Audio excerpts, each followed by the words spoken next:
अस्सलाम वालेकुम प्यारे व्यूवर्स। उम्मीद है आप ठीक होंगे, खैरियत से होंगे। आज की वीडियो में हम पंजाब पुलिस कांस्टेबल इसके टेस्ट पैटर्न और सिलेबस के बारे में डिस्कस करेंगे और साथ आपको ये भी बताऊंगा कि इसकी सिलेक्शन का क्या तरीक़ेकार है और आपने किन किन मराइल से गुजर के जाना है। तो वीडियो को मुकम्मल आपने वॉच करना है, इंशाल्लाह मुकम्मल आपको गाइड करूंगा। इसके अलावा अगर अभी तक आपने चैनल को सब्सक्राइब नहीं किया तो अभी सब्सक्राइब कर लें और बेल आइकन को प्रेस कर दें ताकि इसी तरह की डेली इंफॉर्मेटिव वीडियोस बर वक्त आप तक पहुंचती रहें। तो चलें वीडियो की तरफ वीडियो शुरू करते हैं। सबसे पहले आप देख लीजिए सिलेक्शन प्रोसेस। तो इसका जो सिलेक्शन प्रोसेस है ये टोटल 8 फेज़ पर मुश्तमिल होगा। ठीक है जी। सबसे पहले आपका होगा जी फिज़िकल टेस्ट, जिसमें रनिंग वगैरह आपकी शामिल होगी। फिज़िकल टेस्ट के बाद आपका होगा रिटन टेस्ट। ठीक हो गया। जब आप रिटन टेस्ट क्लियर कर लोगे तो उसके बाद आपका रिजल्ट अनाउंस होगा। ठीक है। और साथ ही आपकी मेरिट लिस्ट भी लग जाएगी। ठीक हो गया। जिन जिन कैंडिडेट्स का मेरिट लिस्ट में नाम आएगा उनके फिर होंगे इंटरव्यू। ओके। इंटरव्यू के बाद जो कैंडिडेट्स इंटरव्यू क्वालिफाई कर जाएंगे तो उनकी फिर लगेगी फाइनल मेरिट लिस्ट। ठीक हो गया। जिनका फाइनल मेरिट लिस्ट में नाम आ गया उनका फिर होगा मेडिकल। मेडिकल के बाद उनकी हो जाएगी ज्वाइनिंग और ज्वाइनिंग के बाद सिंपल उनकी ट्रेनिंग स्टार्ट हो जाएगी और ट्रेनिंग के बाद उनकी ड्यूटी स्टार्ट हो जाएगी। तो ये था सिलेक्शन प्रोसेस। इन इन मराइल से आपने गुजर के जाना है। ठीक है। तो टोटल ये 8 फेज़ हैं, इनको आपने जहन में आपने रखना है और इसके मुताबिक आपने तैयारी करके जानी है। तो अब बात करते हैं इसके रिटन टेस्ट के बारे में। ठीक है जी। तो इसका जो रिटन टेस्ट होगा ये 2 पार्ट में आपसे लिया जाएगा। ठीक है। The Punjab police written test compare 2 steps से। ठीक है। तो रिटन टेस्ट जो है ये आपका 2 स्टेप्स में लिया जाएगा। पहले स्टेप्स में आपका होगा ऑब्जेक्टिव पार्ट। ठीक है जी। पहले स्टेप में आपका ऑब्जेक्टिव पार्ट होगा जिसमें टोटल आपके मार्क्स होंगे 40। दूसरे स्टेप में आपका होगा सब्जेक्टिव पार्ट। ठीक है। सब्जेक्टिव पार्ट में आपके होंगे टोटल 60 मार्क्स। ओके हो गया। तो जो आपका होगा ऑब्जेक्टिव है क्वेश्चन, इसमें आपसे इसमें आपसे 10वीं नामी और 10वीं क्लास की बुक से आपसे सवाल लिए जाएंगे।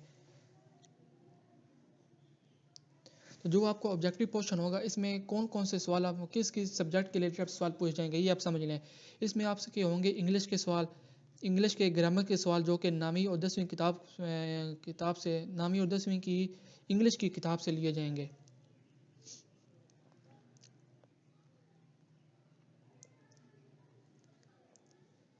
तो जो आपका होगा ना ऑब्जेक्टिव पोर्शन, इसमें आपके किन किन सब्जेक्ट के रिलेटेड सवाल पूछे जाएंगे तो ये आप अच्छी तरह समझ लें। इसमें आपसे इंग्लिश के सवाल पूछे जाएंगे। ठीक है। जो कि ग्रामर के रिलेटेड होंगे और ये नामी और 10वीं क्लास की इंग्लिश की बुक से लिए जाएंगे। ठीक है। नामी और 10वीं क्लास की जो इंग्लिश की बुक है ना, इसमें से आपसे ग्रामर के जो सवाल है वो पूछे जाएंगे ऑब्जेक्टिव पोर्शन में। इसके बाद इस्लामियात आपकी होगी। ठीक है। बेसिक इस्लामियात के सवाल होंगे, ये भी और नामी और 10वीं किताब से आपसे लिए जाएंगे। तो जो सबसे बेहतर तरीका जो है वो आपको मैं बता दूं, आपने सिंपल नामी और 10वीं क्लास की जो बुक्स है ना, इंग्लिश की, इस्लामियात, मैथ, उर्दू, ये आपने ले लेनी है। ठीक है। और इनसे आपने सवाल तैयार करने हैं। इन्हीं में से आपसे सवाल जो हैं वो पूछे जाएंगे टेस्ट में भी। इसके बाद मैथ देख लें जी, मैथमेटिक्स से इसके भी बेसिक सवाल आपसे पूछे जाएंगे जो कि नामी और 10वीं क्लास की मैथ की बुक से लिए जाएंगे। ओके हो गया। इसके बाद उर्दू की इसी तरह उर्दू के सवाल होंगे और इसी तरह जनरल नॉलेज होगी। जनरल नॉलेज बिल्कुल बेसिक पाकिस्तान की जनरल नॉलेज होगी और इसमें कैपिटल आपसे पूछे जाएंगे, उनकी करेंसी नेम और फेडरल मिनिस्टर वगैरह, इस तरह की आपसे जो है ना जनरल नॉलेज पाकिस्तान की, ये आपसे पूछी जाएगी। तो कोई इतनी मुश्किल नहीं होगी, बिल्कुल बेसिक से सवाल जो है वो आपसे पूछे जाएंगे। तो ये अब आपको समझ आ गई। अब आपको पता चल गया ऑब्जेक्टिव पोर्शन में किन किन सब्जेक्ट के रिलेटेड आपसे सवाल पूछे जाएंगे। तो टोटल आपके सब्जेक्ट होंगे 5। इन 5 में से आपके एमसीक्यूज दिए जाएंगे आपको ऑब्जेक्टिव पोर्शन में। ओके हो गया। अब बात करते हैं सब्जेक्टिव पोर्शन की। तो अब बात कर लेते हैं जी सब्जेक्टिव पार्ट की। ठीक है जी। सब्जेक्टिव पार्ट में जो आपसे सवाल पूछे जाएंगे ये आप अच्छी तरह समझ लें।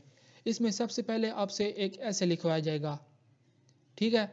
वो आपको एक टॉपिक देंगे, उस टॉपिक पर आपने एक ऐसे लिखना होगा इंग्लिश में। ठीक हो गया। वो कोई भी टॉपिक हो सकता है, जैसे वो कह सकते हैं माई बेस्ट फ्रेंड पर एक ऐसे लिखें या कायद आज़म पर या इल्हाम इकबाल पर, तो आपने इंग्लिश की जो बुक है ना 10वीं क्लास की, इसमें से आपने ऐसे भी तैयार करके जाने हैं। ये एक ऐसे आपका 6 नंबर का होगा, ठीक है जी, 6 नंबर का आपका एक ऐसे होगा। दूसरे नंबर पर आपको एक पैराग्राफ दिया जाएगा, ठीक है जी, उसको आपने रीड करना होगा और उसमें से आपने सवालों के जवाब देने होंगे। मतलब कि आपको एक पैराग्राफ दिया जाएगा और 7 सवाल दिए जाएंगे।